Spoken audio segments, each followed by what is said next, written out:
Começando então aqui a Revista Espírita, janeiro de 1858.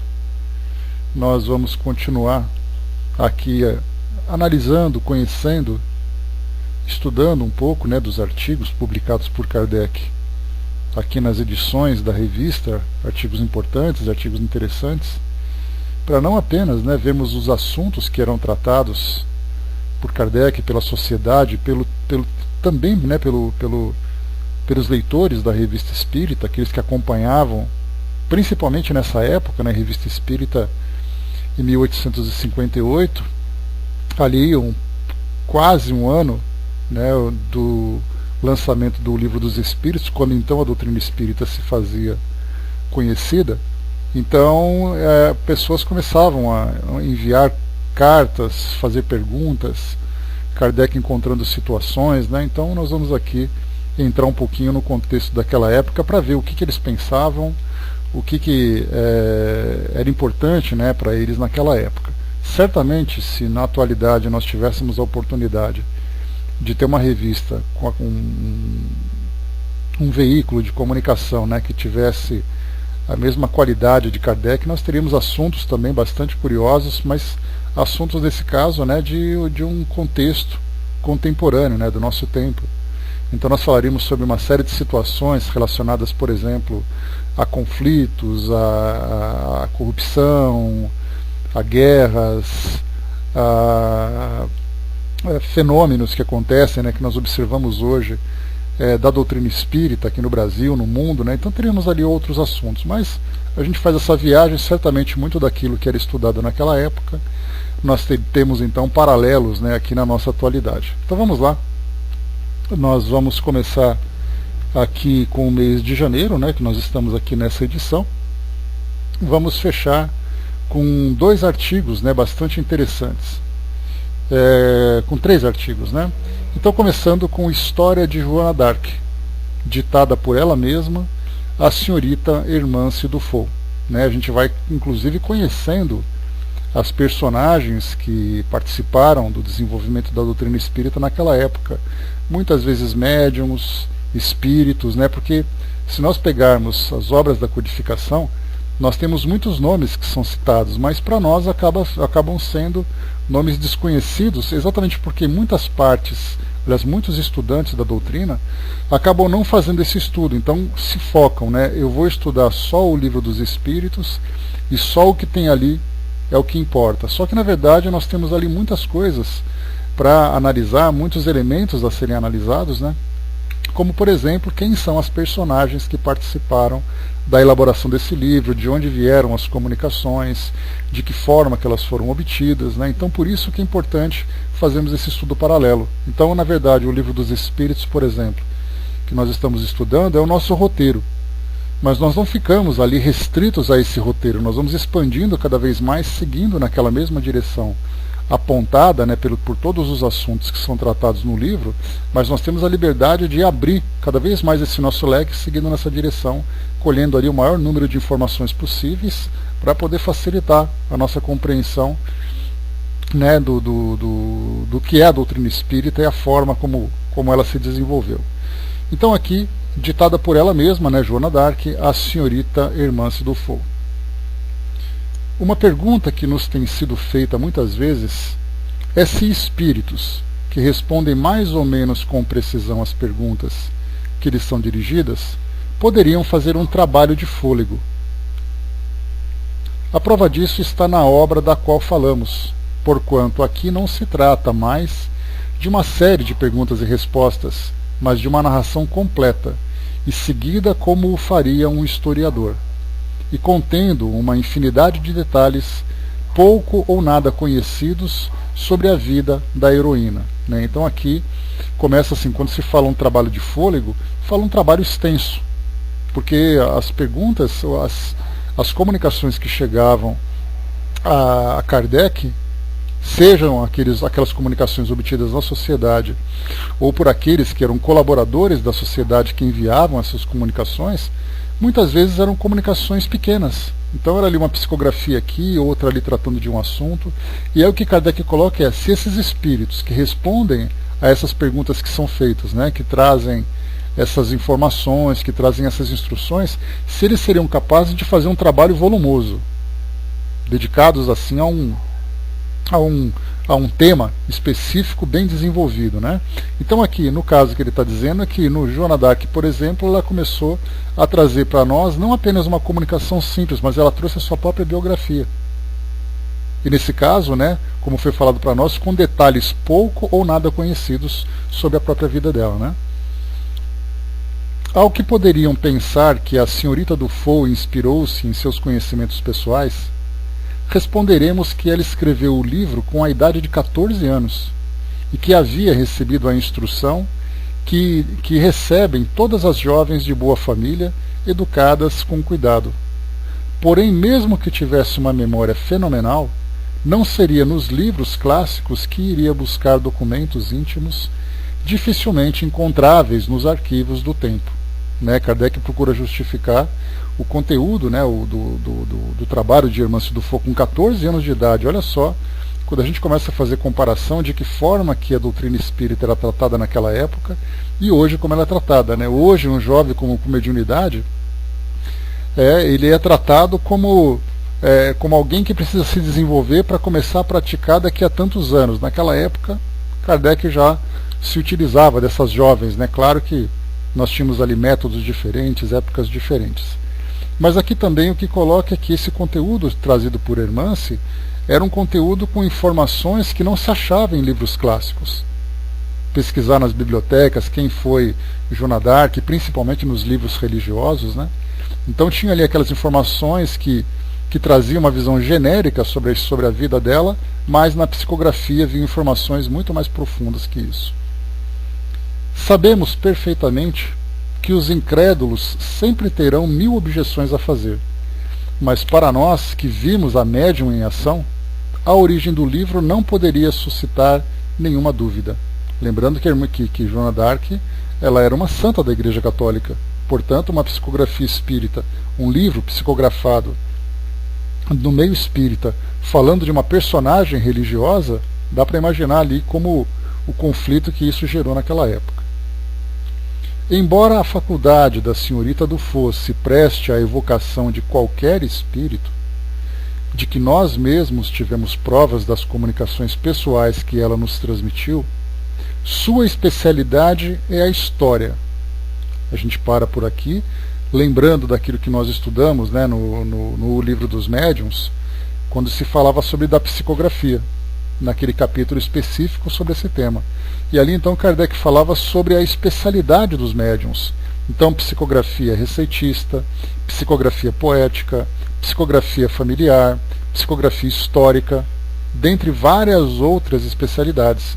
Então Hermance Dufault, aqui para nossa curiosidade, era uma médium então especializada em história. E aí ele coloca então, do mesmo modo, ele escreveu a história de Luís XI, né? Que aqui era que era São Luís, que era um rei francês daquela época, e a de Carlos VIII, né? De Luís XI e Carlos VIII, que serão publicadas como a de Joana d'Arc. Passou-se com ela um fenômeno bastante curioso. A princípio era excelente médium psicógrafa, escrevendo com grande facilidade. Pouco a pouco se tornou médium falante, e à medida que essa nova faculdade se desenvolvia, a primeira enfraquecia. Hoje, escreve pouco ou com muita dificuldade, mas o que há de estranho é que, falando, sente necessidade de ter um lápis à mão, fingindo que escreve. É preciso uma terceira pessoa para registrar suas palavras, como as da Sibila. Como todos os médiuns favorecidos pelos espíritos bons, somente recebeu comunicações de ordem elevada. Teremos ocasião de voltar à história de Joana d'Arc para explicar os fatos de sua vida, concernentes às suas relações com o mundo invisível, citando o que, a respeito, ela ditou de mais notável ao seu intérprete. Né? Então, depois aqui Kardec já faz também uma propaganda do livro de Joana d'Arc, né, para quem quisesse adquirir. Mas então aqui conhecemos um pouquinho da história de Hermance Dufault, a forma como ela psicografava, a especialidade que ela tinha e detalhes né, relacionados à prática mediúnica. A gente lembra, por exemplo, que o próprio Chico Xavier também teve uma trajetória, embora em sentido inverso, né, mas foi semelhante também. Uma das obras que ele publicou logo no começo, né, do seu trabalho mediúnico foi o livro Instruções Psicofônicas. Como o próprio nome fala, são instruções psicofônicas, de psicofonia. Então, na verdade, foi ali através da incorporação que aquelas histórias vieram, elas foram então transcritas depois para o livro, e a partir daquele momento nós temos praticamente ali ou quase nada, né, ou nenhuma informação a respeito da psicofonia do Chico. Tudo isso vindo depois através da psicografia. Então, se houve naquela época, né, no início do seu trabalho, ou mesmo no decorrer do seu trabalho, comunicações vindas através da psicofonia, isso não veio a público. Esse livro foi o mais marcante, né? Pelo menos eu não me lembro, né, de nada assim específico, nada especial que chame a atenção. Então aqui, Irmã Cidofô para nós. Próximo artigo, o Livro dos Espíritos, né, uma pequena propaganda que Kardec faz aqui na revista, né? Então diz assim, né? O Livro dos Espíritos, aqui depois tem uma nota de rodapé, fala exatamente, né, do valor, que eram 3 francos, onde era vendido, na rua, né, e na passagem Santiene, 54, na Rua dos Mártires e tal. Então ele fazia aqui a divulgação do livro. Lembrando que nós estamos em janeiro de 58, né, o Livro dos Espíritos foi publicado, acho que no dia 4 de janeiro de 57, né, de 4 de abril de 57. Então são ali 8 meses praticamente de diferença. Então, o Livro dos Espíritos contém os princípios da doutrina espírita, sobre a natureza dos seres do mundo incorpóreo, suas manifestações e suas relações com os homens, as leis morais, a vida presente, a vida futura e o porvir da humanidade. Escrito de acordo com o ditado e publicado por ordem dos espíritos superiores, por Allan Kardec, propaganda que é feita aqui também. Esta obra, como indica o seu título, não é uma doutrina pessoal, é o resultado do ensino direto dos próprios espíritos sobre os mistérios do mundo onde estaremos um dia e sobre todas as questões que interessam à humanidade. Eles nos dão, de algum modo, o código da vida ao nos traçarem a rota da felicidade futura. Não sendo esse livro fruto de nossas ideias, visto que sobre muitos pontos importantes que tínhamos uma maneira de ver bem diversa, nossa modéstia nada sofreria com os nossos elogios. Preferimos, no entanto, deixar falar os que estão inteiramente desinteressados por esta questão. Aqui também ele faz, né, sobre uma informação, né, no Courrier de Paris, no dia 11 de julho de 1857, que foi um artigo divulgando, né, fazendo uma publicidade da doutrina espírita, porque se em abril nós tivemos o lançamento do Livro dos Espíritos, os jornais da época, obviamente, percebendo ali o grande interesse que despertou no público, né, que ou comprava o Livro dos Espíritos para conhecer melhor a doutrina espírita, ou comprava o Livro dos Espíritos para poder encontrar ali os seus erros, as suas falhas e fazer ali aqueles apontamentos para trazer uma crítica destrutiva, como era o caso, por exemplo, da Academia Científica e também da própria Igreja, né, católica dominante naquela época. Então tínhamos ali aqueles que eram os interessados, os novos seguidores, como tínhamos aqueles que eram os opositores, né? Então, chamando tanto a atenção, obviamente isso se tornou uma notícia do jornal, e aqui então é publicado, né, é reproduzido o artigo desse Courrier de Paris. Bom dia, Flávio. Então, a doutrina espírita, esse é o artigo. O editor Dento, ou Dentu, acaba de publicar uma obra deveras notável, diríamos mesmo bastante curiosa, mas há coisas que repelem toda qualificação banal. O Livro dos Espíritos, do Sr. Allan Kardec, era uma página nova do grande livro do infinito, e estamos persuadidos de que o marcador assinalará essa página. Ficaríamos desolados se pensassem que acabamos de fazer aqui um anúncio bibliográfico. Se pudéssemos supor que assim fora, quebraríamos nossa pena imediatamente. Não conhecemos absolutamente o autor, mas confessamos abertamente que ficaríamos felizes em conhecê-lo. Aquele que escreveu a introdução, que inicia o Livro dos Espíritos, deve ter a alma aberta a todos os sentimentos nobres. Aliás, para que não se possa suspeitar de nossa boa-fé e nos acusar de tomar partido, diremos com toda sinceridade que jamais fizemos um estudo aprofundado das questões sobrenaturais. Apenas, se os fatos que se produziram nos causaram admiração, pelo menos jamais nos levaram a dar de ombros. Somos um pouco dessas pessoas que se chamam de sonhadores, porque não pensamos absolutamente como todo mundo.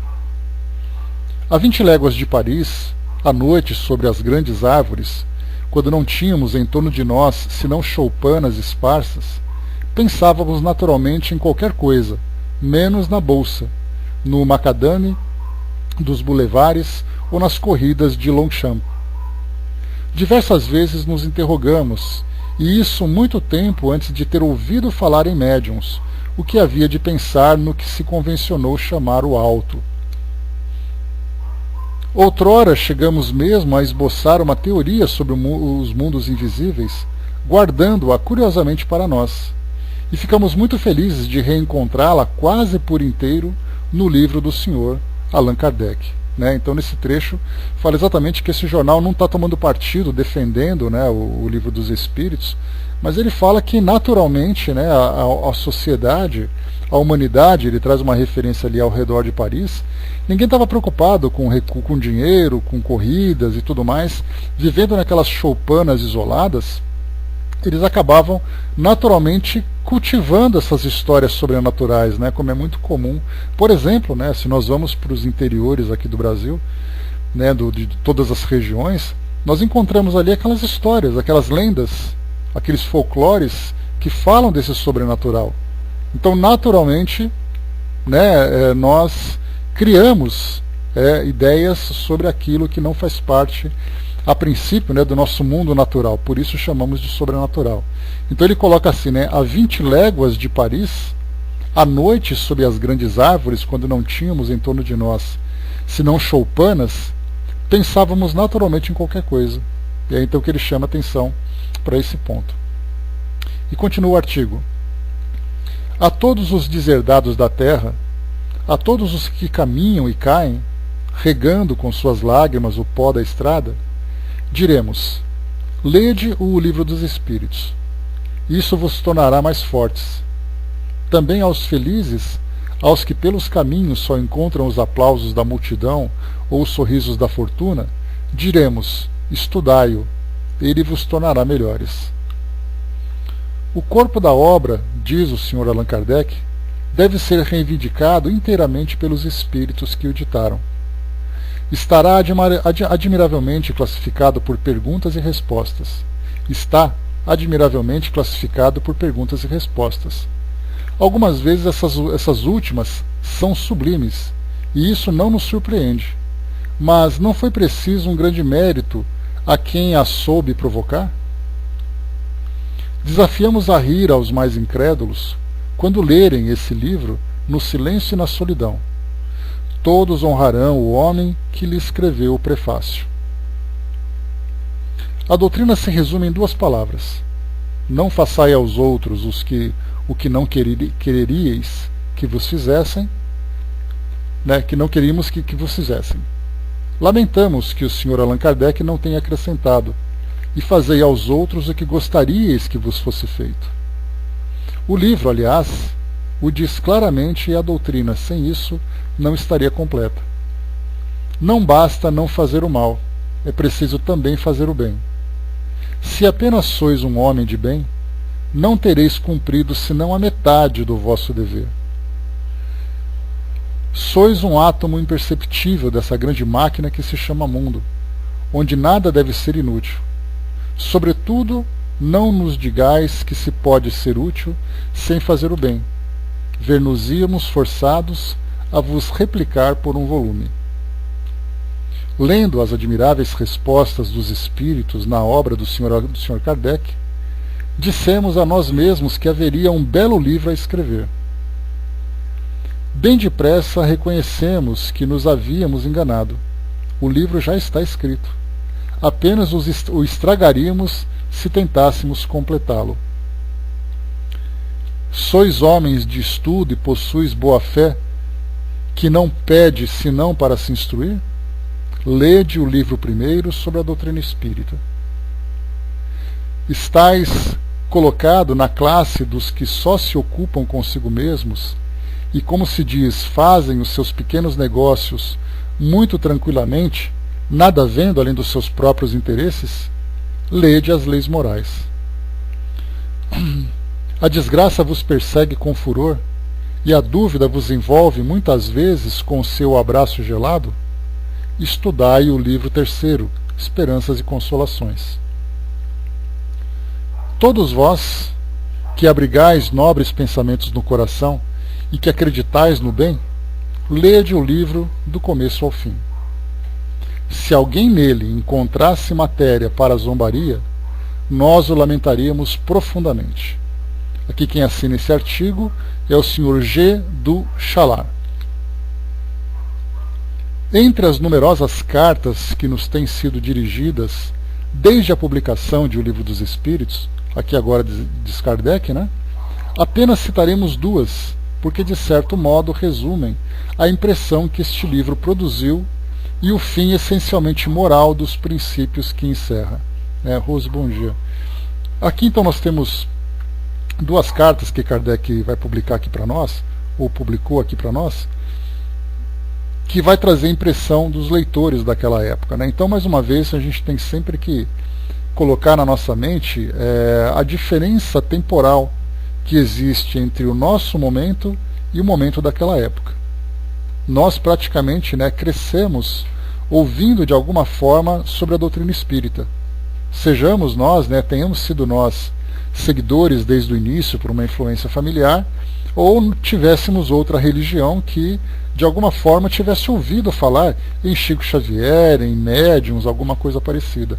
Então nós crescemos de alguma forma influenciados pela presença da doutrina espírita, influenciados positivamente ou negativamente, dependendo da crença que nós tínhamos.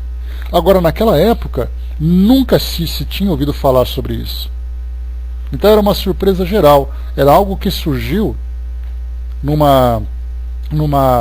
local de vendas, numa livraria, numa banca, que nós podemos dizer assim, e aí então as pessoas começaram a ler alguma coisa e começou a chamar atenção. De repente se falava sobre manifestações espirituais, começava então a trazer ali ideias diferentes. Nós pegamos uma época completamente diferente, Jack Hell, bom dia. Então uma época completamente diferente. Vamos ver aqui então as impressões que aquelas pessoas tiveram quando se depararam com o conteúdo do Livro dos Espíritos. Então a primeira carta, Bordeaux, 25 de abril de 1857. Lembrando, o Livro dos Espíritos, 4 de abril de 57, então aqui 20 dias depois praticamente. Senhor, essa carta é enviada a Kardec, Submetestes minha paciência a uma grande prova pela demora na publicação de O Livro dos Espíritos, há tanto tempo anunciado. Felizmente não perdi por esperar, porquanto ele ultrapassa todas as ideias que eu havia feito de acordo com o prospecto. Aqui a gente já faz também uma observação importante, Lembrando que quando se fala sobre o anúncio do Livro dos Espíritos, a gente tem pouca informação, mas já se falava sobre isso. Aquilo que estava sendo preparado, amigos provavelmente de Kardec já falavam, espera que está sendo lançado um livro bom aí. Grupos mediúnicos já começavam também a fazer aquele trabalho, as mesas girantes presentes em várias partes de Paris e também em outras partes da Europa. Então falavam com os espíritos, as manifestações chamavam a atenção. Aí Kardec começou a fazer aquela publicação, lembrando que o primeiro contato que ele teve com a doutrina espírita foi ali por volta de 1855, 2 anos antes do lançamento do Livro dos Espíritos, e aí então toda essa mobilização em torno das pesquisas, das investigações de Kardec e tudo mais, as pessoas já ficavam então na expectativa, querendo saber exatamente o que viria. Então o livro ali era aquele segredo, as 7 chaves, que chamaria então a atenção das pessoas, né? Ana, bom dia. Então aqui diz para nós, né, que havia feito de acordo com o prospecto. Impossível descrever o efeito que em mim produziu. Assemelho-me a um homem que saiu da obscuridade. Parece que uma porta, fechada até hoje, acaba de ser subitamente aberta. Minhas ideias se ampliaram em algumas horas. Oh, como a humanidade e todas as suas preocupações miseráveis se me parecem mesquinhas e pueris ao lado desse futuro de que não duvidava, mas que para mim estava de tal forma obscurecido pelos preconceitos que o imaginava a custo. Graças ao ensino dos Espíritos, agora se apresenta sob uma forma definida, compreensível, maior, mais bela e em harmonia com a majestade do Criador. Quem quer que leia esse livro, meditando como eu, encontrará tesouros inesgotáveis de consolações, pois que ele abarca todas as fases da existência. Em minha vida sofri perdas que me afetaram vivamente. Hoje não me causam nenhum pesar e toda a minha preocupação é empregar utilmente o tempo e minhas faculdades para acelerar meu progresso, porque para mim agora o bem tem uma finalidade e compreendo que uma vida inútil é uma vida de egoísta, que não nos permite avançar na vida futura. Se todos os homens que pensam como vós e eu, e os encontrareis muito, assim espero, pela honra da humanidade, pudessem se entender, reunir-se e agir de comum acordo, de que força não disporiam para apressar essa regeneração que nos é anunciada? Quando for a Paris, terei a honra de vos ver, e se não for abusar do vosso tempo, pedir-vos-ei algumas explicações sobre certas passagens e alguns conselhos sobre a aplicação das leis morais a certas circunstâncias que me são pessoais. Recebei, até lá, eu vos peço, Senhor, a expressão de todo o meu reconhecimento, porque me proporcionaste um grande bem ao apontar-me a rota da única felicidade real neste mundo, e além disso, quem sabe, um lugar melhor no outro. Vosso todo devotado, aí tem aqui D, é a sigla, né? A inicial do nome dele, Capitão Reformado. Então uma carta de Bordeaux que chegou a Kardec. Agora em 4 de julho de 1857, lembrando que essa primeira carta datada de 25 de abril. Agora então uma outra carta, 4 de julho de 1857. Cidade de Lyon. Senhor, comunicação enviada a Kardec, né? Não sei como vos exprimir todo o meu reconhecimento pela publicação de O Livro dos Espíritos, que sinto depois de o ler. Como é consolador para a nossa pobre humanidade o que nos fizeste saber. De minha parte, confesso-vos que estou mais forte e mais corajoso para suportar as penas e os aborrecimentos ligados à minha pobre existência. Compartilho com vários de meus amigos das convicções que auri na leitura de vossa obra. Todos estão muito felizes. Agora compreendem as desigualdades das posições sociais e já não murmuram contra a providência. A certeza de um futuro mais feliz, caso se comportem bem, os consola e encoraja. Gostaria de vos ser útil, Senhor. Sou um simples filho do povo que obteve certa posição com o seu trabalho, mas a quem falta instrução por ter sido obrigado a trabalhar desde menino. Entretanto, sempre amei muito a Deus e fiz tudo quanto pude para ser útil aos semelhantes. E é por isso que procuro tudo o que possa ajudar na felicidade de meus irmãos. Vamos nos reunir, vários adeptos que estavam dispersos, envidaremos todos os esforços para vos secundar. Levantastes a bandeira, cabe a nós seguir-vos, contamos com vosso apoio e vossos conselhos. Sou, Senhor, Se ouso vos chamar de confrade, vosso todo devotado, se. Aí depois Kardec coloca para nós, né? Muitas vezes já nos dirigiam perguntas sobre a maneira por que foram obtidas as comunicações que são objetos de O Livro dos Espíritos. Resumimos aqui, com muito prazer, as respostas que temos dado a esse respeito, pois que isso nos ensejará a ocasião de cumprir um dever de gratidão para com as pessoas que de boa vontade nos prestaram seu concurso. Como explicaremos, as comunicações por pancadas, ou tipologia, são muito lentas e bastante incompletas para um trabalho alentado. Por isso jamais utilizamos este recurso. Tudo foi obtido através da escrita e por intermédio de vários médiuns psicógrafos. Nós mesmos preparamos as perguntas e coordenamos o conjunto da obra. As respostas são textualmente as que foram dadas pelos espíritos. A maior parte delas foi escrita sob nossas vistas. Algumas foram tomadas das comunicações que nos foram enviadas por correspondentes ou que recolhemos para estudo em toda parte onde estivemos. A esse respeito, os espíritos parecem multiplicar aos nossos olhos os motivos de observação. Os primeiros médiuns que concorreram para o nosso trabalho foram as senhoritas B, cuja boa vontade jamais nos faltou. Este livro foi escrito quase por inteiro por seu intermédio e na presença de numeroso auditório que assistia às sessões e nelas tomava parte com o mais vivo interesse. Mais tarde, os espíritos recomendaram a sua completa revisão em conversas particulares para fazerem todas as adições e correções que julgaram necessárias. Essa parte essencial do trabalho foi feita com o concurso da senhorita Jafé, que se prestou com a maior boa vontade e o mais completo desinteresse a todas as exigências dos espíritos, pois eram eles que marcavam os dias e as horas para suas lições.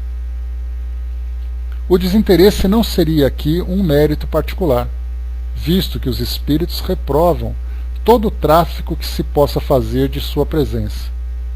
A senhorita Jafé, que é também sonâmbula notável, tinha seu tempo utilmente empregado, mas compreendeu igualmente que dele poderia fazer um emprego proveitoso, consagrando-se à propagação da doutrina. Quanto a nós,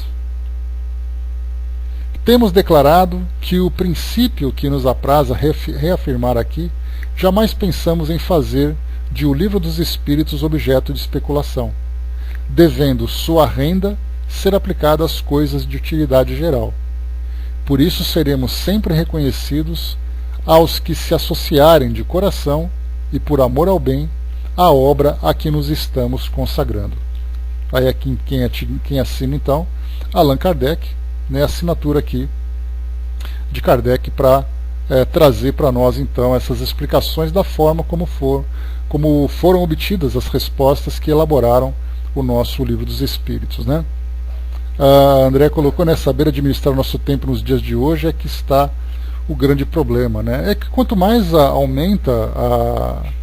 aumentam as facilidades do nosso mundo em termos de comunicação, de tecnologia, de acesso e tudo mais ocupados nós ficamos, né, por incrível que pareça, mesmo que seja uma ocupação não tão produtiva. Então, tudo para nós acaba sendo muito mais agitado, muito mais dinâmico, né? E é interessante que quando nós voltamos, né, alguns anos no tempo, coisa, por exemplo, de 30 anos no tempo, 40 anos no tempo, nós lembrávamos, né, que tínhamos os nossos telefones, tínhamos aquele trabalho, né, que você vai de um lugar para outro, o entretenimento na televisão era assim, algo muito restrito, muito reduzido. Então nós tínhamos ali a nossa vida para conversar com o vizinho, para nos ocuparmos com uma ou outra atividade. Hoje, até mesmo na hora que nós estamos comendo, nós estamos conversando com outras pessoas à distância. Então às vezes você coloca um prato no colo, assiste a televisão e ao mesmo tempo está digitando alguma coisa no celular. Né? Pois é, né, Brás? Bons tempos, né? Lá do cassino do Chacrinha, né? Então eram aquelas coisas bem restritas, né? Hoje, então, Parece que nós vivemos uma vida superativa, para não dizer hiperativa, né? Isso não é uma patologia, é uma forma de uma escolha que nós fizemos, né? Então, comunicações ficaram mais fáceis, os relacionamentos ficaram mais fáceis também. Então, quer dizer, vivemos assim, ou antenados ou quase fora do ar, né, Brás? Porque a gente vive tão preocupado com essas coisas que acaba saindo um pouco tirando um pouco o pé do chão e vivendo um pouco nessa vida virtual. O próximo artigo aqui, então, do mês de fevereiro de 1857, nós temos aqui, então, começando, né, as diferentes ordens dos espíritos. Não vamos tratar disso porque nós já estudamos isso recentemente no Livro dos Espíritos, lá na questão número 100, né, vocês se lembram? Aqui também tem escala espírita, falando, né, sobre a terceira ordem, segunda ordem e primeira ordem. Isso nós também já vimos na Revista Espírita.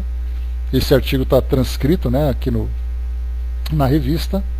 O próximo artigo que nós temos, deixa eu pegar aqui, fala sobre a segunda ordem, fala sobre a primeira ordem, que é a classe única dos espíritos, né? Depois nós temos aqui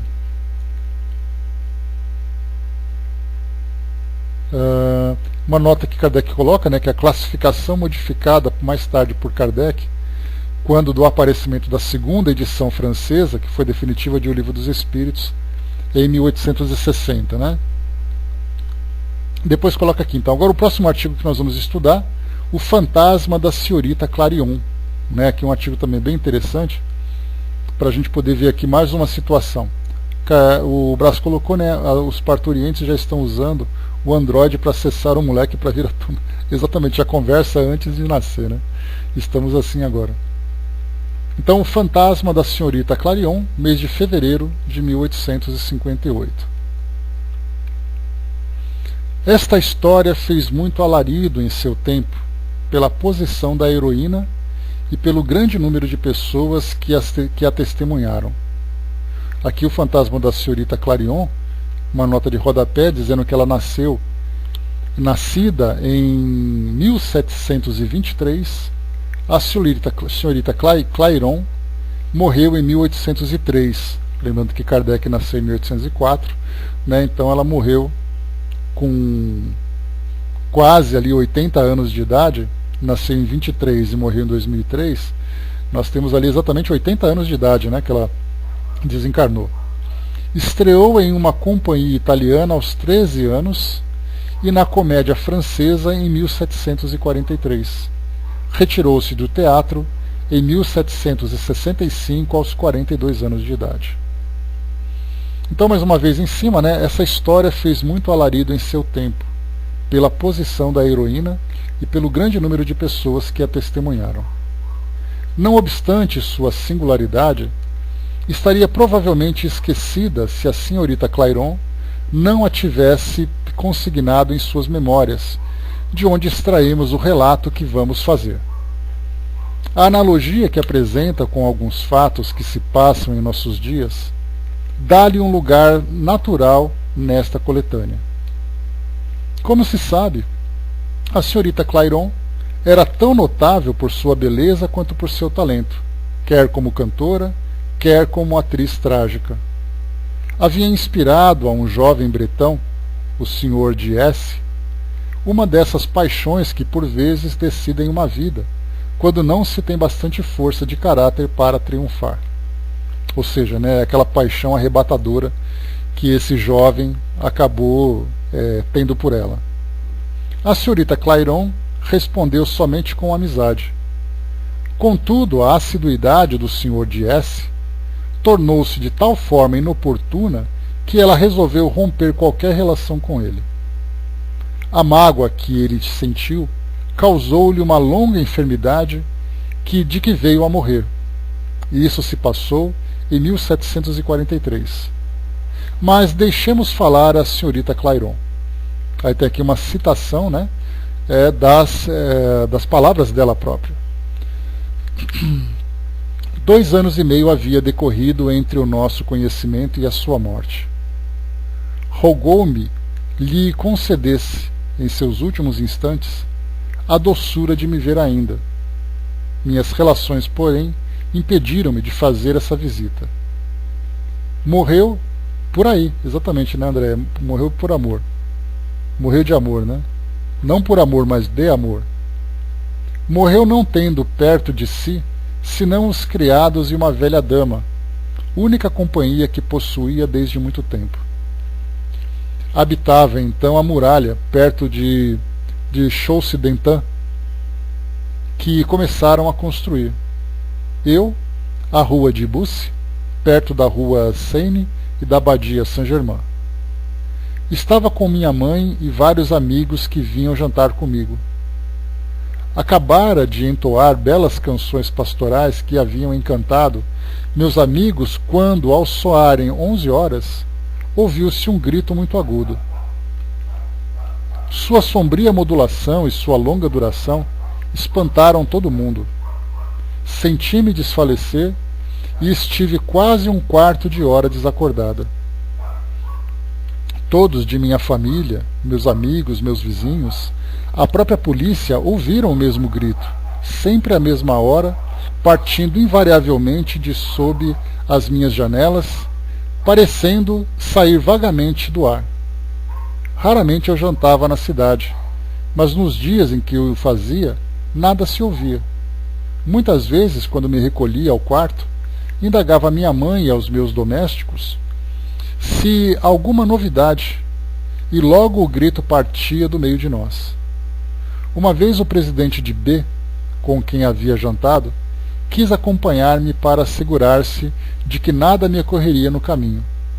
Quando, à minha porta, me desejava boa noite, o grito partiu de entre nós.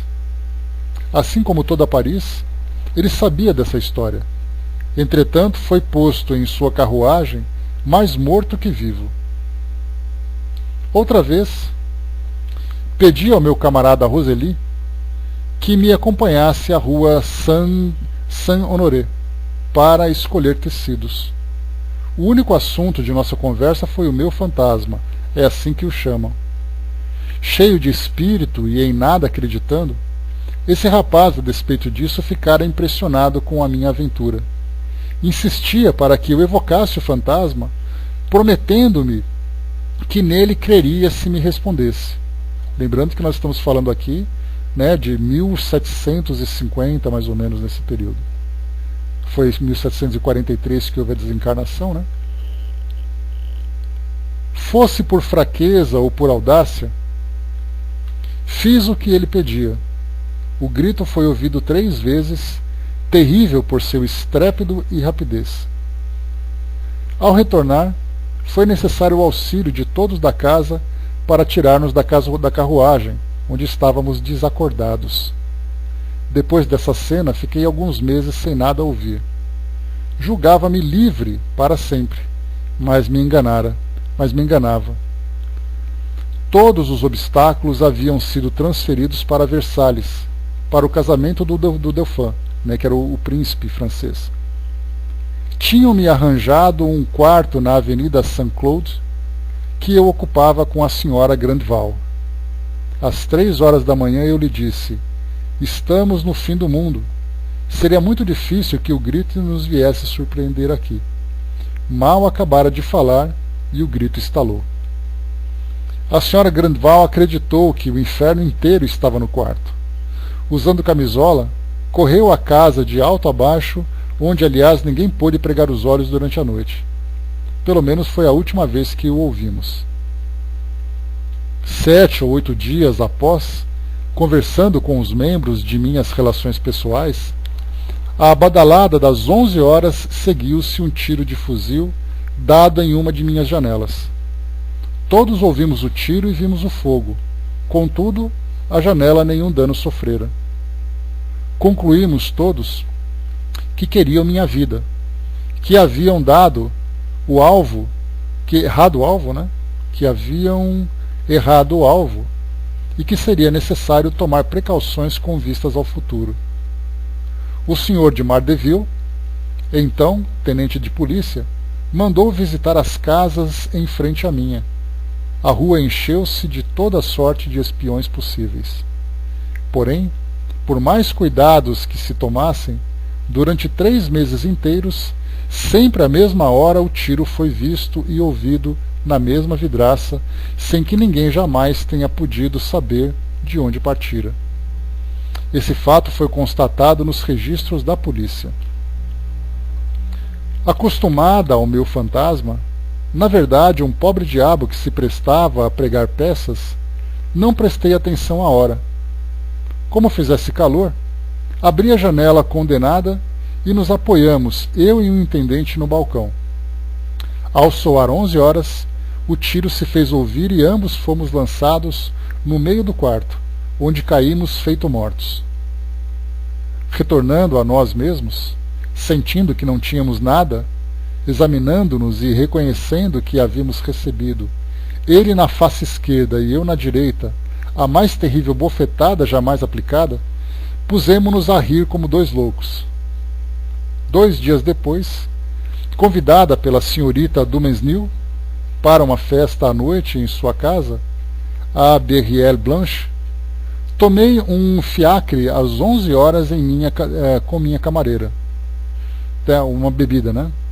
Fazia o mais esplêndido luar, e fomos conduzidas por bulevares que começavam a encher-se de casas. Indaga minha camareira: não foi aqui que morreu o Sr. de S? Segundo as informações que me deram, sim, respondi-lhe, apontando com o dedo uma das 2 casas à nossa frente. De uma delas partiu o mesmo tiro de fuzil que me perseguia. Atravessou o nosso fiacre.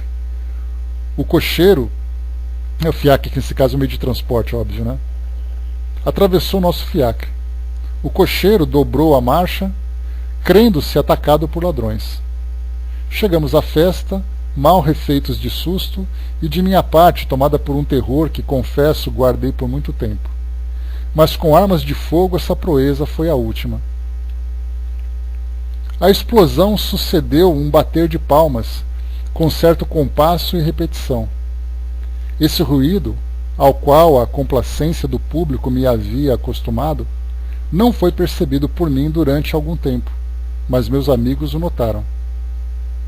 Temos espiado, disseram-me eles. É às 11 horas, quase à vossa porta, que ele ocorre. Ouvimos, mas não vemos ninguém. Só pode ser a sequência do que antes experimentastes. Como o ruído nada tinha de terrível, não lhe guardei o tempo de duração. Não mais prestei atenção aos sons melodiosos que depois se fizeram ouvir.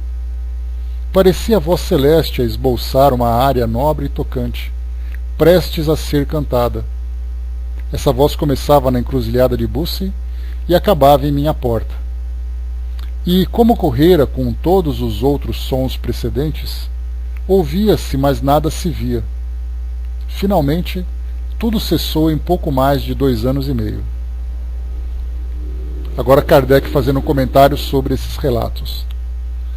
Algum tempo depois, a senhorita Clairon obteve, por intermédio da dama idosa que tinha sido a amiga devotada do Sr. S., o relato de seus últimos momentos. Agora vamos ver aqui o desfecho da história. Diz então aqui essa amiga da senhorita Clairon.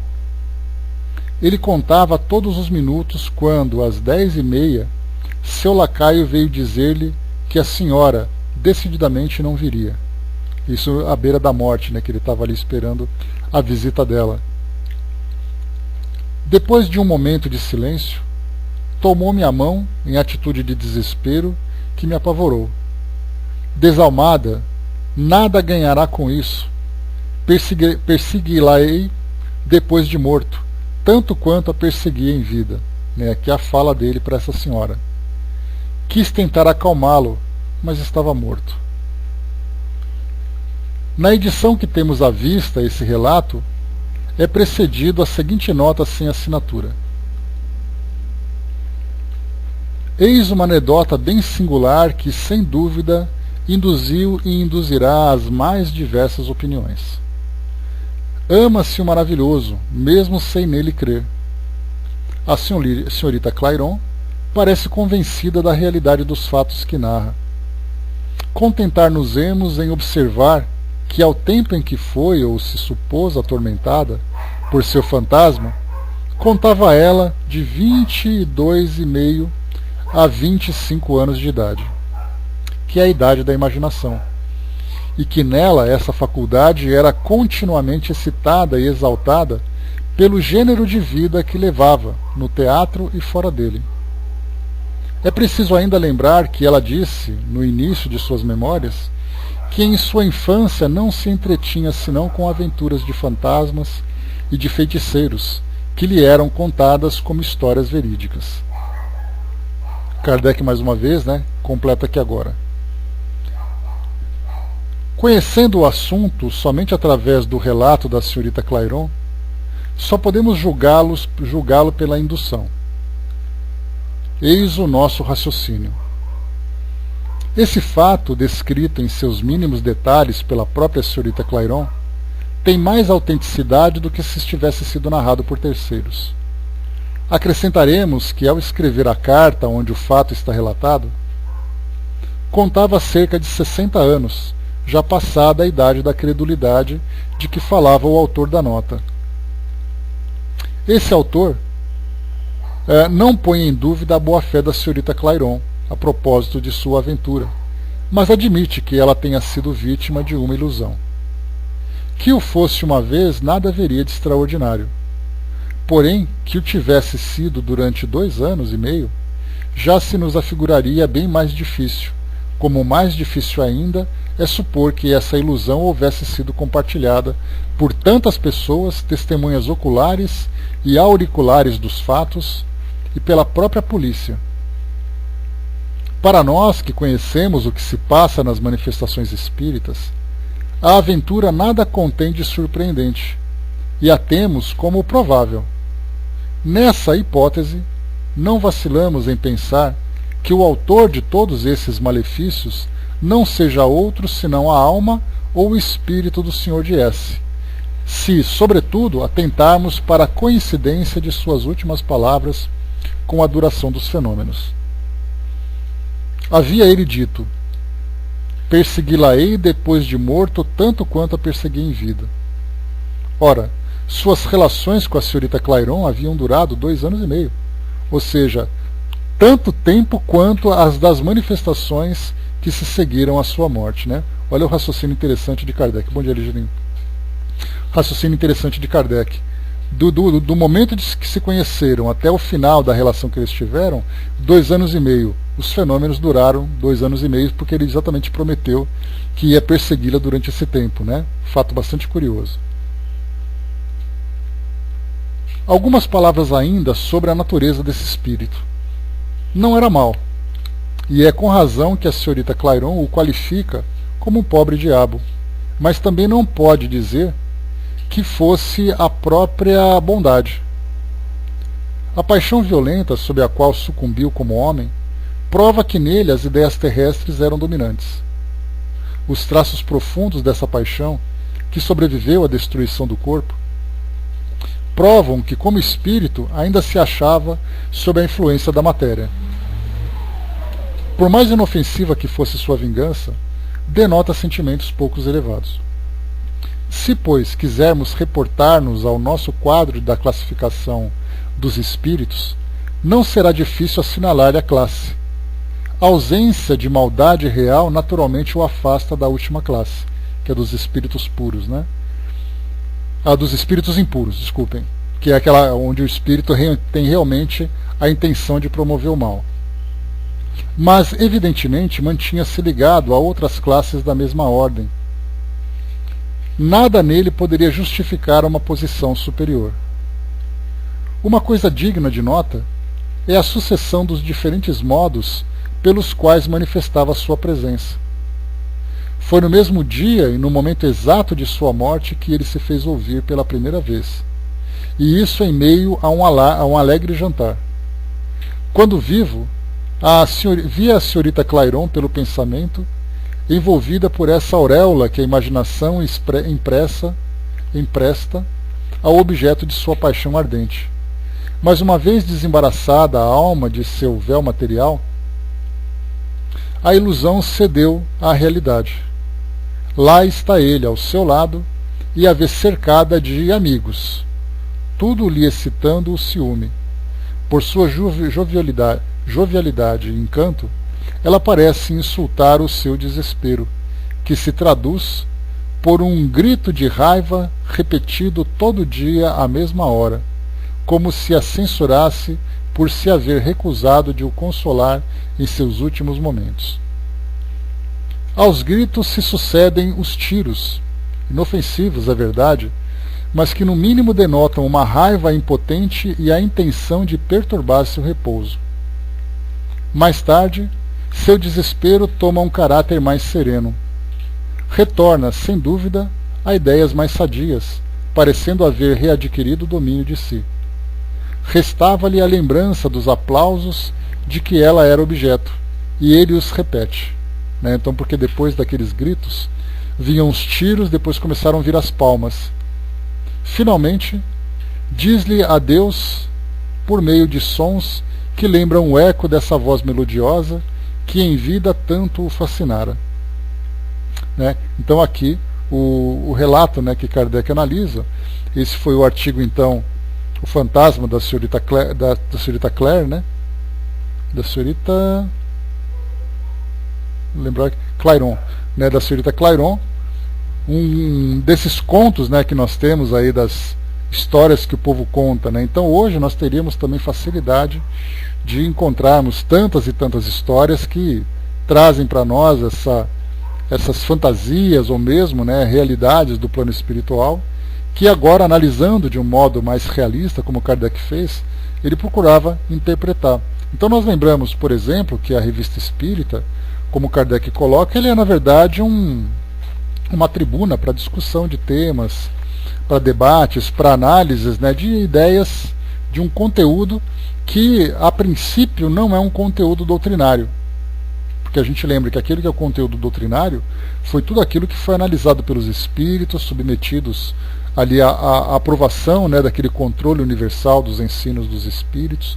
Então aqui, vendo uma história como essa, uma história de fantasma, como tantas outras que nós temos aqui na Revista Espírita, ele faz então essa análise cuidadosa, racional, para trazer para nós um entendimento sobre aquilo que acontece nesse caso e em casos que acontecem em tantos outros, de histórias de assombração que nós temos aí pelo mundo afora. O próximo item que nós temos aqui então, isolamento dos corpos pesados. Aqui também já é um conteúdo interessante, que fala sobre fenômenos de efeitos físicos. Então aqui a gente vai aproveitar esses minutos finais para a gente ler então esse último artigo, para conhecer um pouquinho daquilo que diz respeito a esse tema. A André lembrou aqui, as crianças poderão gostar dessa, para contar antes de dormir. Certamente que sim, viu, André? Se pegassem fazendo aqueles cursos de contação de histórias, com toda a dramatização, com toda aquela expectativa, uma bela de uma história para contar antes de dormir, ou então em volta de fogueira. Próximo artigo aqui então, também do mês de fevereiro. O fevereiro de 1858, o isolamento dos corpos pesados. O movimento imprimido aos corpos inertes pela vontade é hoje de tal forma conhecido que seria quase pueril relatar fatos desse gênero. Isso quando se fala sobre movimentação de mesas, tudo aquilo que acontecia, falando sobre médiuns que têm ali maior ou menor potência para a realização de fenômenos físicos. Kardec fala sobre essa força. Tem inclusive aqui um artigo que nós leremos futuramente, que ele fala, por exemplo, que uma criança que tem essa facilidade para provocar esses fenômenos de efeitos físicos, ela pode ser muito mais potente do que meia dúzia de adultos. Então, eles colocam a mão sobre as mesas, naquela postura típica da movimentação das mesas girantes. Então, uma única criança colocando a mão, ela pode fazer com que a mesa chacoalhe de tal forma que adultos, colocando a mão em cima, fazem apenas com que a mesa dê aquelas breves movimentações, aquelas breves movimentações. Então aqui Kardec fala que seja tão comum naquela época, tanta gente mexendo mesa para cá, outro móvel para lá e tudo mais, que seria inútil aqui fazer qualquer tipo de relato. Todo mundo tinha história para contar naquela época. Já o mesmo, olha o detalhe importante, já o mesmo não acontece quando o movimento se faz acompanhar de certos fenômenos menos vulgares. Por exemplo, o de sua suspensão no espaço. Olha só então a levitação desses objetos. Embora os anais do Espiritismo citem numerosos exemplos, esse fenômeno apresenta uma tal derrogação das leis da gravidade que a dúvida parece muito natural a quem quer que os tenha testemunhado. Nós mesmos confessamos, por mais habituados que estejamos às coisas extraordinárias, ficamos bem contentes em constatar-lhes a realidade. O fato que vamos narrar repetiu-se várias vezes sob nossos olhos, nas reuniões que outrora aconteciam na casa do Sr. B., na rua Lamartine, e sabemos que se produziu inúmeras vezes em outros lugares. Podemos, pois, atestá-lo como incontestável. Eis como as coisas se passaram. Olha do que as pessoas passavam tempo naquela época, né? Isso é que é falta de Netflix, né? Netflix, WhatsApp, YouTube, né? Então o que o pessoal fazia? Se juntava na casa dos amigos para provocar fenômenos sobrenaturais, né? Então vamos lá. 8 ou 10 pessoas, entre as quais algumas dotadas de um poder especial, embora não fossem reconhecidas como médiuns, sentavam-se em torno de uma pesada e maciça mesa de jantar, com as mãos às suas bordas e unidas todas pela intenção e pela vontade. 8 a 10 pessoas nós estamos falando, né? Ao fim de um tempo mais ou menos longo, 10 minutos ou um quarto de hora, conforme fossem as disposições ambientes mais ou menos favoráveis, a mesa se punha em movimento, a despeito do seu peso de quase 100 quilos. Deslizava para a direita ou para a esquerda no assoalho. Dirigia-se para diversas partes do salão que fossem designadas. Levantava-se depois, ora num pé, ora no outro, até formar um ângulo de 45 graus, e balançava com rapidez, imitando o movimento de bassoilo de um navio. Se em tal posição os assistentes redobrassem os esforços por sua vontade, a mesa se levantaria completamente do solo, a 10 ou 20 centímetros de altura, sustentando-se dessa forma no espaço, sem qualquer ponto de apoio, durante alguns segundos, para cair em seguida com todo o seu peso. O movimento da mesa, seu levantamento sobre um pé e seu baloiço, produziram-se mais ou menos à vontade, várias vezes durante a reunião e também por diversas vezes sem nenhum contato das mãos. Bastava somente a vontade para que a mesa se dirigisse ao lado indicado. O isolamento completo era mais difícil de obter, sendo repetido a miúde, a fim de não ser visto como um fato excepcional. Ora, isso não se passava apenas na presença dos adeptos, que se poderiam crer muito acessíveis à ilusão, mas diante de 20 ou 30 pessoas, entre as quais se achavam algumas muito pouco simpáticas, que não deixariam de levantar suspeita de alguma artimanha secreta, sem consideração para com o dono da casa, cujo caráter honrado deveria afastar todo pensamento de fraude e para quem, aliás, teria sido um prazer muito singular passar algumas horas por semana a mistificar uma assembleia sem qualquer proveito. Narramos o fato em toda a sua simplicidade, sem restrição nem exagero. Não diremos, no entanto, que vimos a mesa adejar o espaço qual se for uma pluma. Porém, mesmo como as coisas se passaram, o fato não demonstra menos a possibilidade do isolamento dos corpos pesados sem ponto de apoio, por meio de uma força até agora desconhecida. Também não diremos que basta estender a mão ou fazer um sinal qualquer para que no mesmo instante a mesa se movesse e se elevasse como por encanto. Ao contrário, diremos, a bem da verdade, que os primeiros movimentos se verificaram sempre com certa lentidão, não adquirindo senão gradualmente sua máxima intensidade.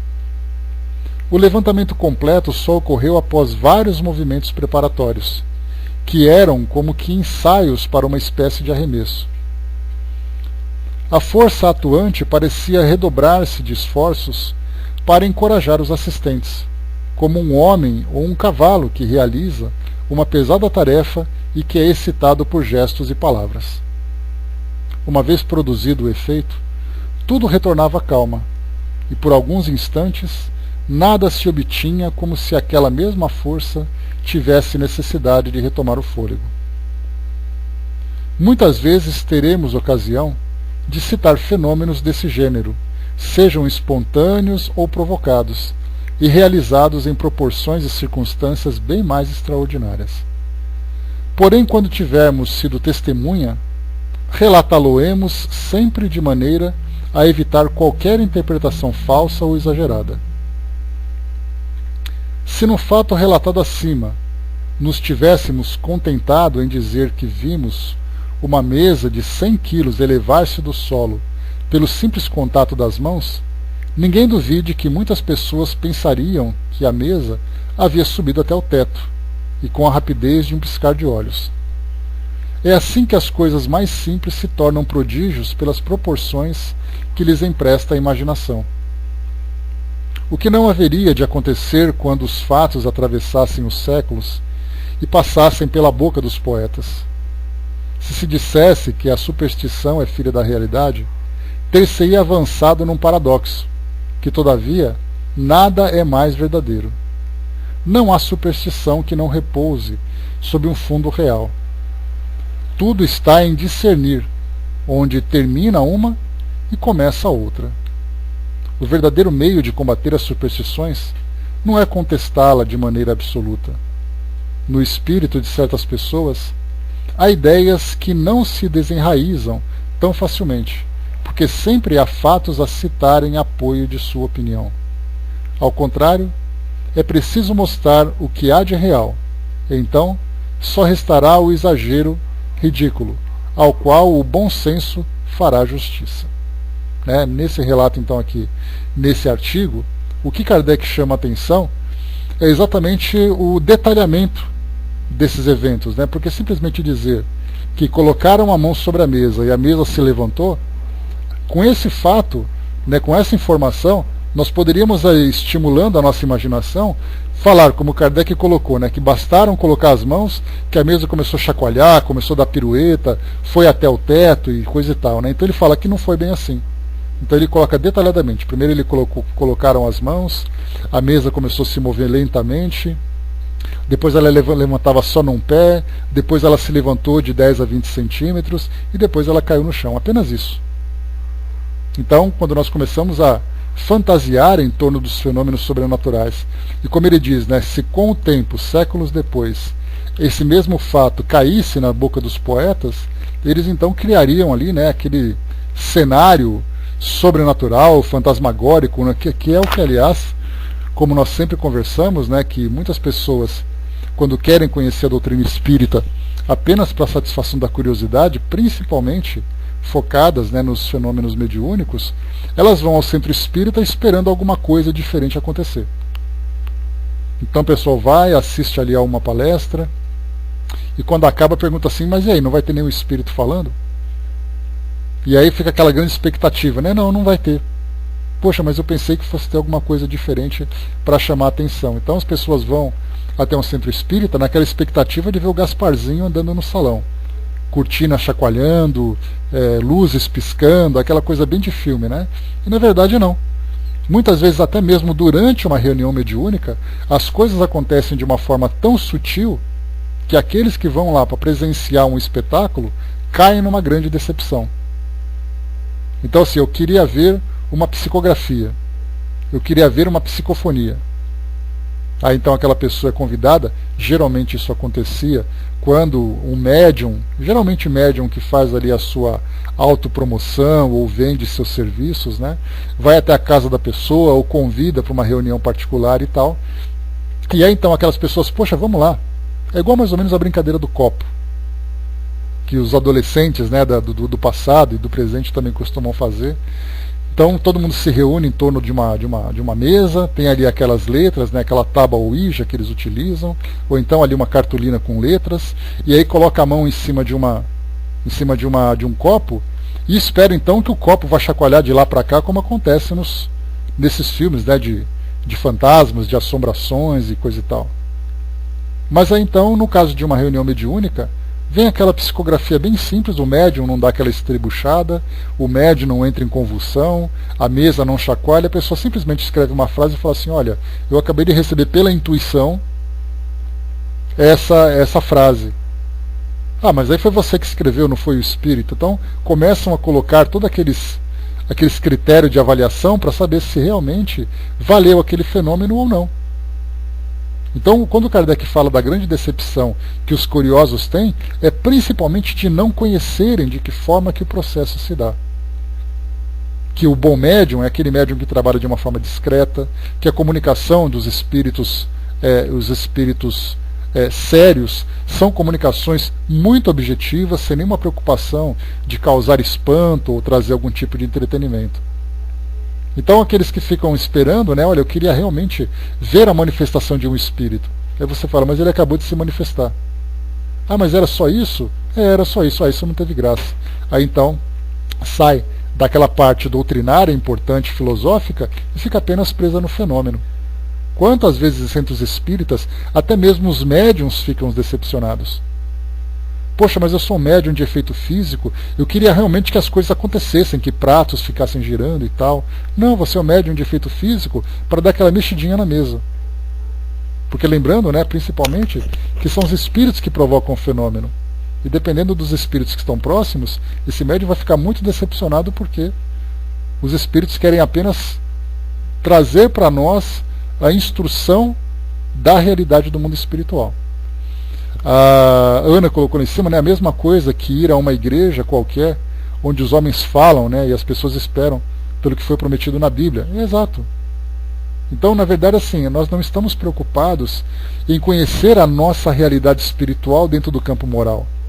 A nossa imaginação infantil ainda espera a manifestação dos espíritos, trazendo para nós um espetáculo.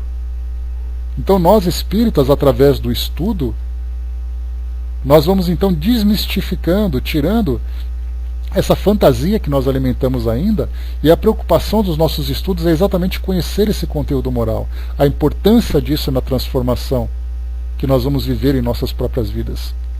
A André lembrou, né, fiz algumas vezes a do copo com amigos na juventude, minha avó proibiu terminantemente. Eu sempre comento, né, André, que eu me lembro que eu trabalhava no Banco Itaú, eu era escriturário, eu tinha ali por volta dos 17, 18 anos de idade, estava ali quase entrando no serviço militar, para onde eu fui em seguida, né?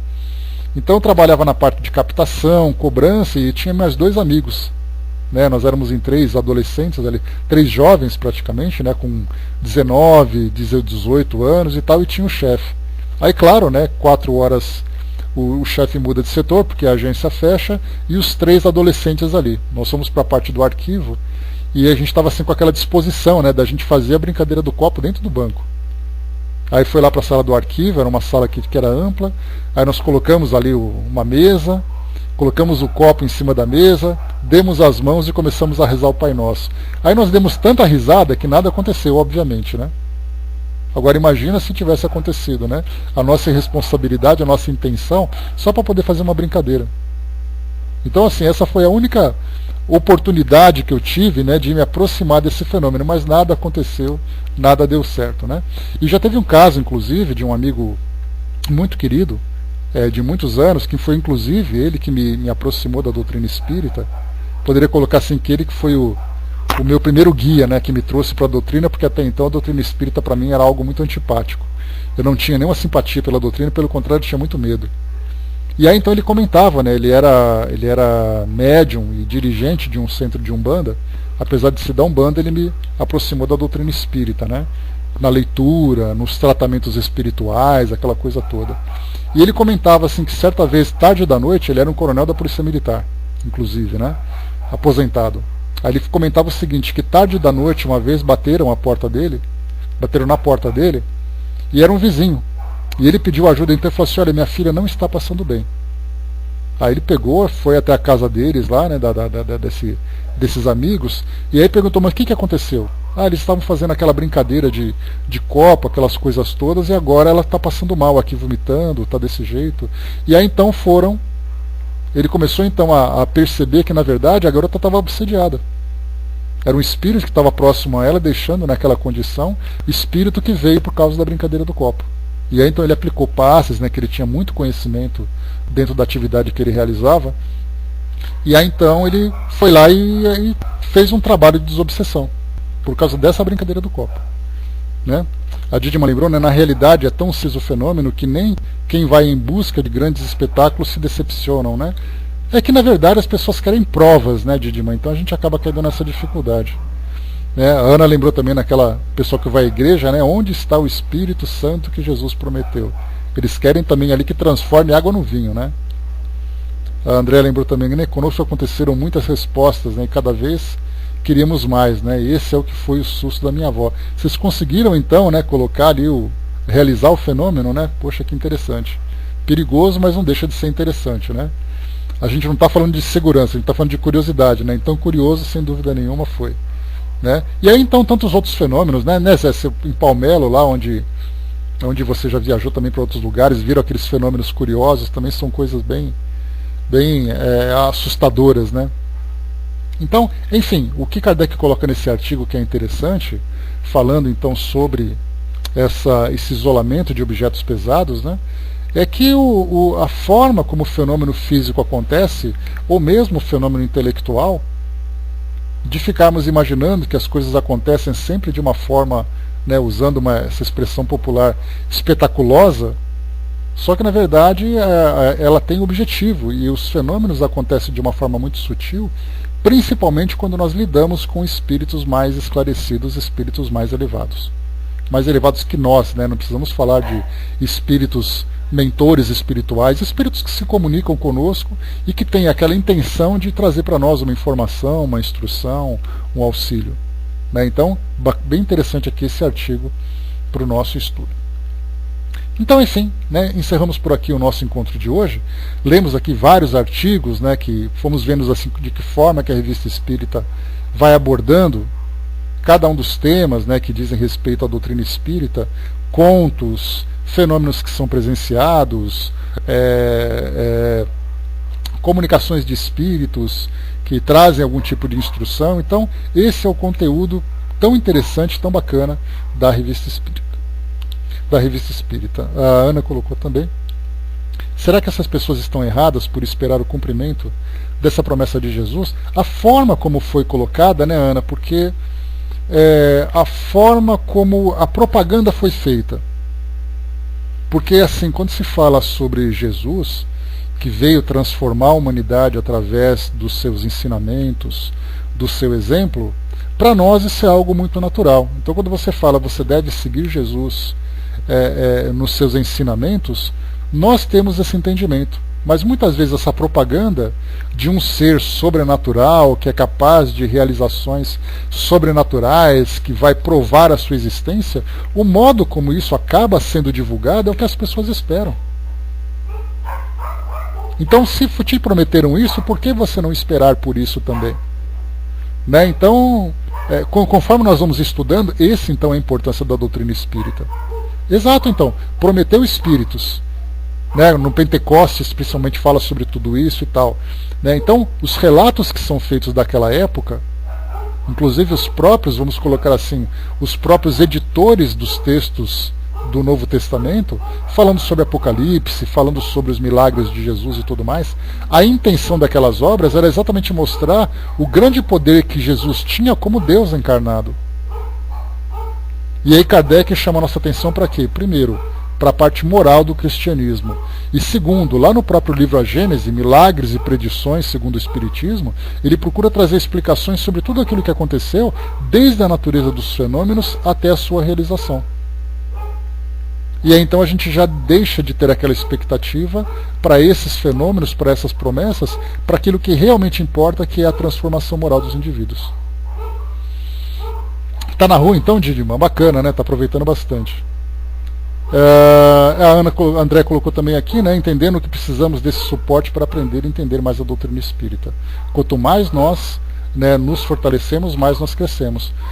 Não, na verdade não, Ana. O que a doutrina espírita se baseia são nos valores dessa transformação, né, e com relação às mudanças que vão acontecendo, não é uma questão de promessa, né, é uma questão de esclarecimento que os espíritos trazem, de revelação que eles trazem, falando sobre essa evolução do nosso planeta, né. O Espírito Consolador é o próprio conteúdo, né, esse Consolador prometido que tem lá no Evangelho de João.